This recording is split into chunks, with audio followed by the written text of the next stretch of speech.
Hi guys. Ayan. Pinto. Ito pala yung nag-hire kami ng taga-pintura oh. Ayan. So, ito ang pinapintura namin. Itong hawakan ng then, yan. Tatapusin na lang yan. Gawa ng yung yan ba? Yung ay, kung saan ginagawa mo? yung tawag doon. Yan lang, naka-bluetooth eh. Cornisa? Alin ba, Cornisa? Hindi. Yung hinar mo dito na ang sabi ay Pintor? madali lang to pag ginawa na tong kwarto. Ay, yung mga technician dito sa... Oo. Ang dali nga. Ayan o. Yung mga in-house namin na in-house. Kanina pa tayo, ay ikaw pala katatating ko lang eh. Pero rating lang kagagala. Mantala ako dito, pagkagaling sa work, andito na ako, tapos ko magluto. Ay, susumbong ko sa may-ari, nagre-reklamo yung taga-pintura nila. Nagre-reklamo? Nagre-reklamo ka ba? Pintor na, tagaluto pa. Nagre-reklamo. Malaki ang araw ko dito. Ayan. Matapos na lang to, talaga wala nang gagawin. Sa pintura. Ay, yung itim pala dun sa baba, hindi pa natutuloy. Saka na siguro pag ayos na dito ang taas. Ay, dapat na. May naggawa dito, pati yung kasama. Nung tulog ako, parang tinignan lang nung nung lalaki na magpipintura dapat nito. Yun lang. Hindi niya kaya siguro. Bakla siguro yun. Ako nga, ginaya ko. Ang liit ah. Hindi, joke lang. Siyempre, hindi naman talaga madali pag ganyan kataas. Ayan, tama. Bakit ako ginaya ko? Babae ako? Itong nagpintura na to, reklamo. Ayan yung... Pinturahan bang... Ha? Oh, sige. Uy, yung sa baba, yung brown. Ay.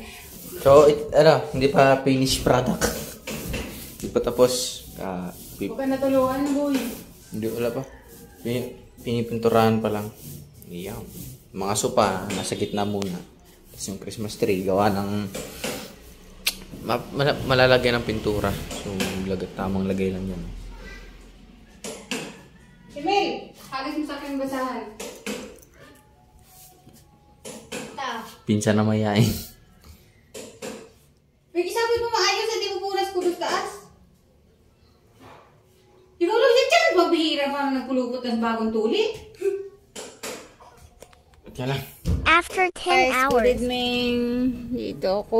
Sakit ng ulo ko. Kakatapos ko lang magpintura ng hagdanan namin. Pagkadating ko kaninang umaga, galing sa duty. Hindi na ako natulog. Tapos ko magluto. Ang dami ko pang pintura. Tapos ko magluto. Yun. Nagpintura na ako mga loads. Kasi ba naman, ang dami ko nang kinausap na sabi ko saglitin nila. Kasi nga sobrang taas, natatakot-takot. Sobrang nakagard ko na pati ang layo ng pinagtatrabahuhan ko. Kaya gusto ko nang paggawa na lang sa ibang tao. Kasi tinitingnan lang nila. Nung isang araw may tumingin. Natakot yata kasi ang taas. Hindi na bumalik. Nagriso ng may sakit. Tapos yun. Ito na guys. Ay salamat. Natapos din kahit di maganda yung sungki-sungki. May mga lampas-lampas sa itim. Ayan, yung ginawa ko. Ayan guys. So, natapos na. Oh, ayan. Yung ginawa ko. Mataas yan. O, ayan yung hagdanan. Hagdanan na lang yung susunod na gagawin ko. Hindi ko siya magawa-gawa. Gawa ng kailangan mauna itong taas. Pag pinagawa ko kasi itong hagdanan na hindi pa natatapos yung taas, matutuluan ng pintura, diba? Kaya dapat mauna yun. Makita-kita ko dyan. Naggamit ako ng hagdanan na maiksi. Nangangatog talaga yung tuhod ko kasi ang laking dyan. Kasi ang taas-taas pa naman yan. Oh. Thank you. Natapos na. Maghapon. Wala na akong iisipin. Yung hagdan na lang.